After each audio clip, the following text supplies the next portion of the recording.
Waspada ya sahabat-sahabat untuk sahabat-sahabat yang berstatus R3. Jawaban dari BKN mengingat ada beberapa hal. Untuk sahabat-sahabat sesama R3 nilai lebih rendah namun bisa lulus P3K tahap 1 tahun 2024.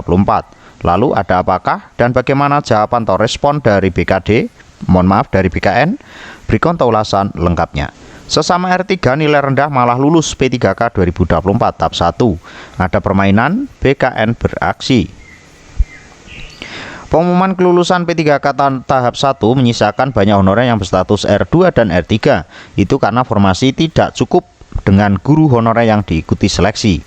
Namun kejadian aneh terjadi di kota Palangkaraya, sama-sama berstatus R3 atau guru honorer database BKN, tetapi yang lulus formasi justru bernilai rendah. Ini teman-teman guru honorer Palangkaraya pada ribut karena ada peserta yang nilainya di bawah malah lulus, padahal sama-sama berstatus R3 dan memiliki sertifikat pendidik atau Serdik, kata Ketua Perkumpulan Honorer K2 Indonesia atau PHK2I Provinsi Kalimantan Tengah, Kasama-sama Tri Julianto. Kejanggalan itu terangnya Tri dirasakan guru honorer berstatus R3 karena melihat nilai di antara dua peserta hanya selisih 1 saat hasil seleksi kompetensi lewat CAT terpajang pada live streaming YouTube BKN. Dia menjelaskan guru R3 yang nilainya tinggi sudah optimis akan lulus, tetapi betapa terkejutnya saat melihat hasil kelulusan yang diumumkan Pemkot Palangkaraya malah tidak lulus formasi. Di pengumumannya jadi selisih 2 poin dan saat tes CAT BKN lebih tinggi 1 poin, malah tidak lulus. Ini menimbulkan tanya apakah ada permainan, terang Tri.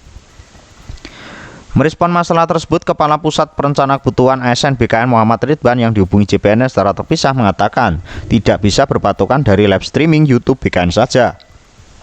Jika mereka dari kategori yang berbeda R2, R3 atau R4 maka berbeda perlakuan. Pengolahan seleksi ASN semuanya berbasis regulasi yang telah ditetapkan Menpan RB. Kalau untuk P3K guru rujukannya ke Menpan RB 348 tahun 2024, terang Ridwan. Dia menambahkan guru honorer yang punya Serdik kompetensi teknis dinilai 100%.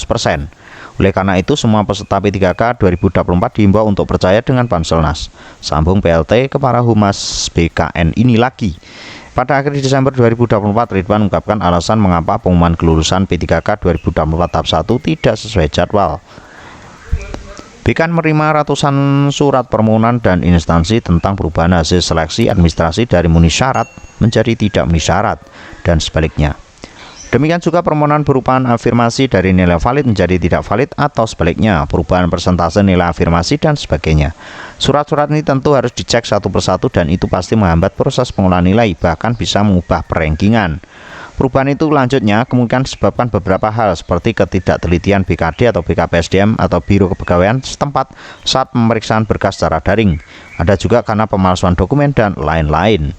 Jadi ini jawaban dari BKN ya sahabat-sahabat melalui Kepala Biro Humas atau PLT dari Panselnas Bapak Ridwan. Mudah-mudahan informasi ini bisa bermanfaat ya sahabat-sahabat. Tetap pantau informasi terbaru hanya di SN News. See you next video.